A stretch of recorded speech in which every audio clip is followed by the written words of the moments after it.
For decades, Carol Burnett was the symbol of warmth, humor, and kindness. Her laughter filled living rooms across America, and her charm made her one of the most beloved women in television history.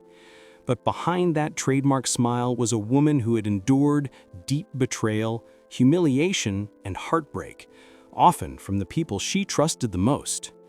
In rare interviews, Burnett has hinted at a few men in her life who pushed her patience to its limits.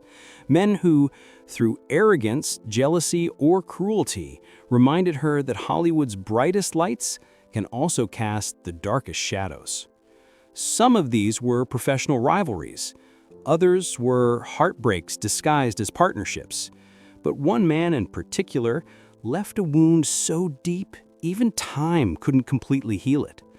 Let's uncover the men Carol Burnett truly hated more than anyone, and how each encounter shaped the woman she became.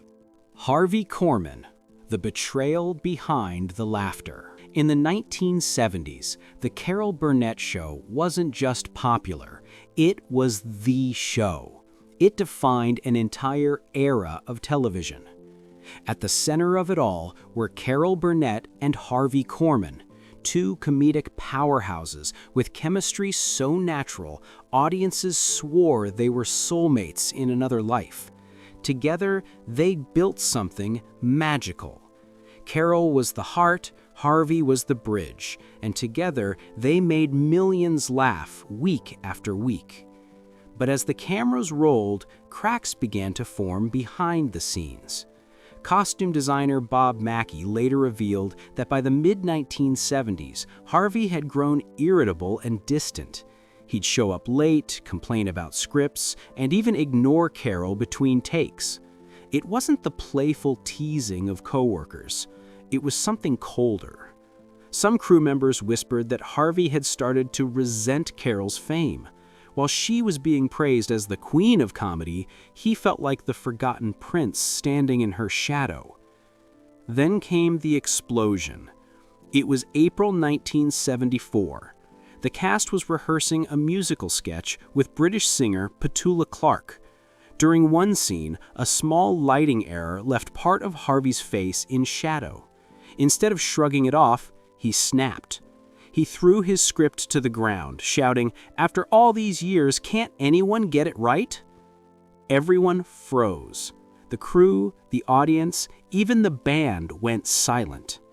Director Dave Powers tried to calm him down, but Harvey wasn't done. He muttered something under his breath, something about Carol being too busy being perfect to notice. And that's when Carol stood up. She didn't yell, she didn't cry. She simply walked onto the stage, looked him straight in the eye, and said, "Harvey, I've had enough. If you can't respect everyone here, you don't need to be here." The room went completely silent. Even the microphones seemed to stop humming. Harvey's face went pale. He dropped his gaze, turned around, and walked off set. No one followed him. That afternoon, Carol sat alone in the empty studio, staring at the chair where Harvey used to sit. A crew member later said she whispered softly to herself, "I didn't want it to end this way." The next morning, the Los Angeles Herald-Examiner ran the headline, "Harvey Korman leaves the Carol Burnett Show during rehearsal." Rumors spread fast. Some said Carol fired him, others said he quit in anger. But the truth was more complicated. He came back 3 days later, humbled. Harvey apologized to the crew and to Carol, saying, "I forgot why I started doing this." Carol smiled gently and hugged him, but insiders said something in their friendship was gone forever. He stayed on the show until 1977, but the magic never fully returned. Later, when asked about him in an interview, Carol said, "Harvey made me laugh more than anyone and gave me the biggest headaches." It was the perfect mix of love and disappointment, the story of a friendship that burned bright and ended in quiet ashes. But that wasn't the last heartbreak she'd endure, because while the cameras showed her laughter, her real life was falling apart behind closed doors. Joe Hamilton, the husband who turned success into betrayal. Before Harvey Korman's outburst, Carol had already been living through a different kind of heartbreak, one that hit far closer to home. In the early 1960s, Carol Burnett met producer Joe Hamilton while working on The Gary Moore Show. He was charming, experienced, and believed in her talent from day one. When they married in 1963, Hollywood saw them as the perfect couple, the creative dream team. He produced, she performed, and together they built The Carol Burnett Show into one of the greatest successes in television history. For years, they seemed unstoppable. Carol was adored, Joe was respected. But success changes people, and sometimes it reveals who they really are. By the mid-1970s, Joe had become increasingly controlling. He wanted final say on guests, scripts, even costumes. Carol once told him she wanted to include a heartfelt sketch about motherhood. He said, "People don't want to see you cry. Stick to funny." It wasn't advice, it was dismissal. Their creative differences soon bled into their marriage. Joe was at the studio less, and when he was, he acted distant. Then came the whispers, rumors about his friendship with a young CBS editor. Carol tried to ignore it, but when her lawyer discovered Joe had registered Hamilton Productions, secretly claiming ownership of several projects spun off from her show, including Mama's Family, it was the ultimate betrayal. She confronted him directly, asking, "Do you think it's fair to turn what we built together into something that's just yours?" His answer was ice cold. "It's business, Carol, not emotion." That was the end. In 1983, Carol filed for divorce, and what followed was one of Hollywood's most grueling courtroom battles. Joe demanded control of the show's profits. Carol fought for her name, her legacy, and her dignity. When the trial ended, she won partial rights, but the emotional damage couldn't be undone. Her quote after the verdict became iconic. "We were the best team until he forgot I was more than a partner." Joe Hamilton's career never recovered. He passed away in 1991. Carol didn't attend the funeral, but sent white flowers with a note. "I wish you peace, Joe. As for me, I'll keep going." Quiet, powerful, unforgettable. Marlon Brando, the midnight call that crossed the line. Some Hollywood stories sound like gossip until you realize they're true. It was the summer of 1972. The Godfather had just made Marlon Brando the most powerful man in Hollywood. Carol Burnett, meanwhile, was at home in the hills of Los Angeles, fast asleep after a long day of filming. At 3 a.m., her phone rang. Her housekeeper, thinking it was a studio emergency, woke her. Groggy, Carol answered and froze. A deep, unmistakable voice said, "Carol, it's Marlon Brando." At first, she thought it was a prank, but when he mentioned a sketch from her show that had aired that night, she realized it was really him. The call started innocently. Brando praised her talent, said television needed more women like you. But soon, his tone shifted. Slower, more personal, more suggestive. Carol later described the moment she realized the call had gone too far. She cut in gently but firmly. "Mr. Brando, I appreciate your kind words, but it's very late.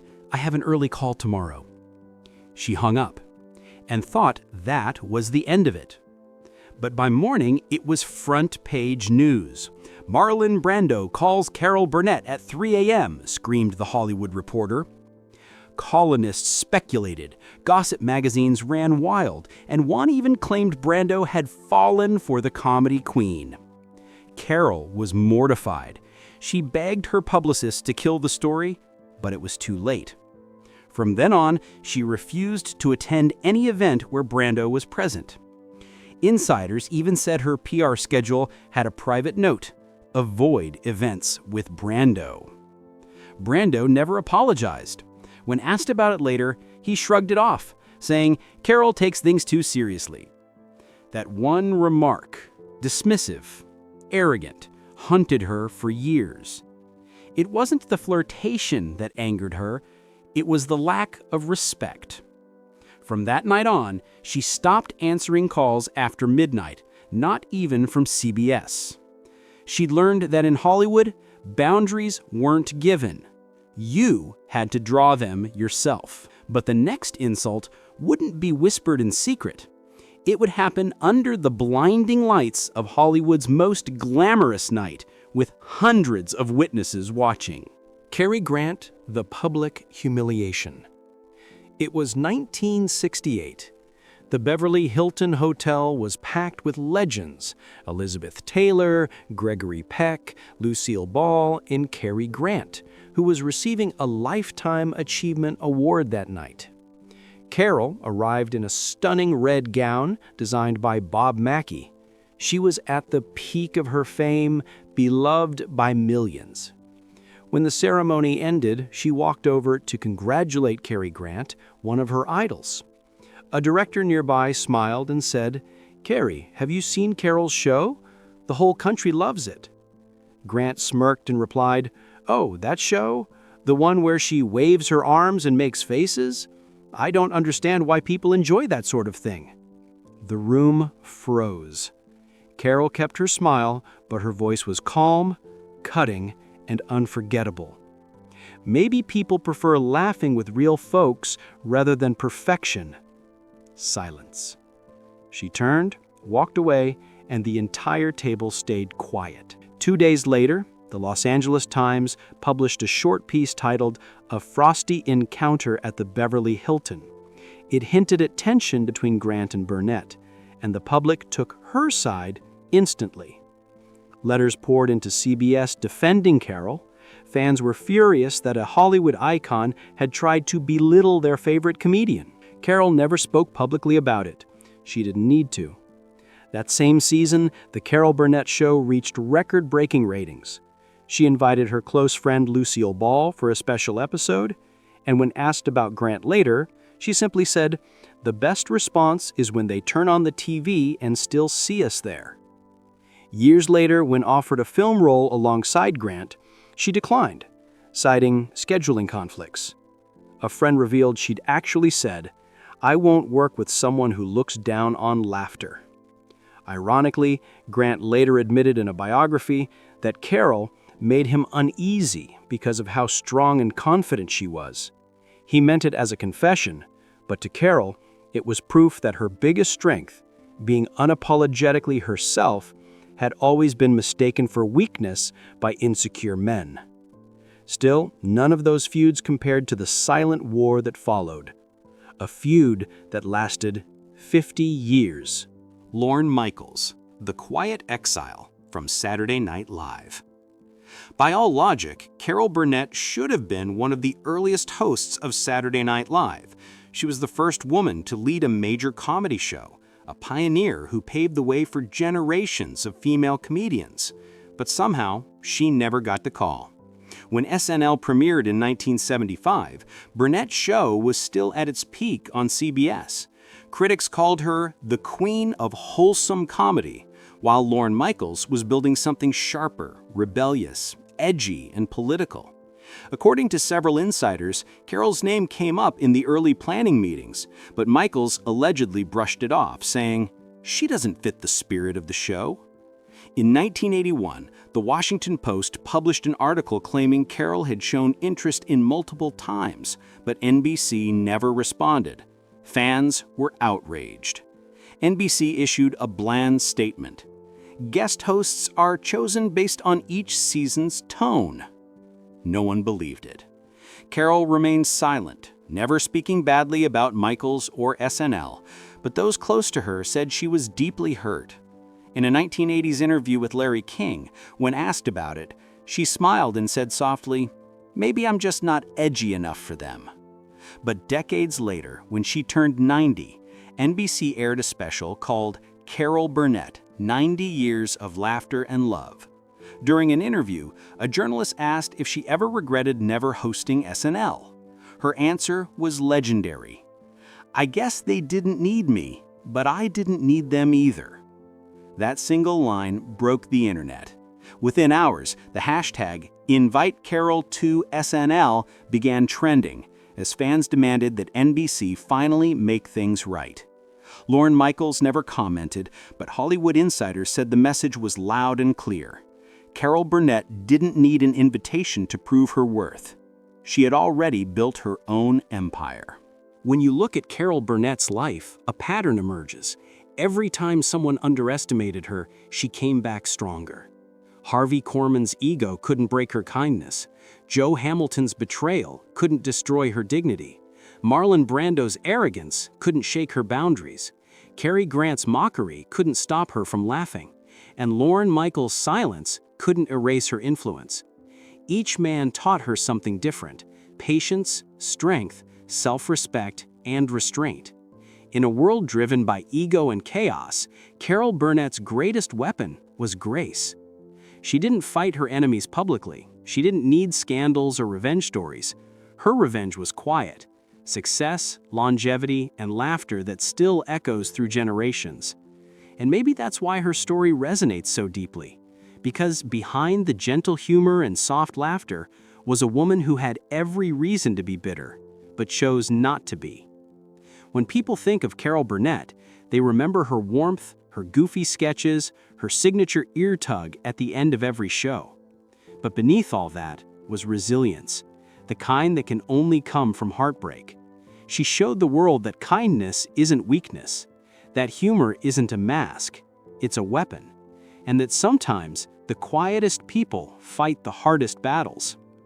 In her own words, comedy comes from truth, and the truth is, life isn't always funny, but laughter helps us survive it. For every man who underestimated her, millions laughed louder, longer, and with more love. Because in the end, Carol Burnett didn't just make people laugh, she showed them how to survive with dignity and smile while doing it. If you enjoyed this deep dive into the untold side of Carol Burnett's story, make sure to like, subscribe, and let us know in the comments. Which moment surprised you the most? Because behind every Hollywood smile, there's a story waiting to be told.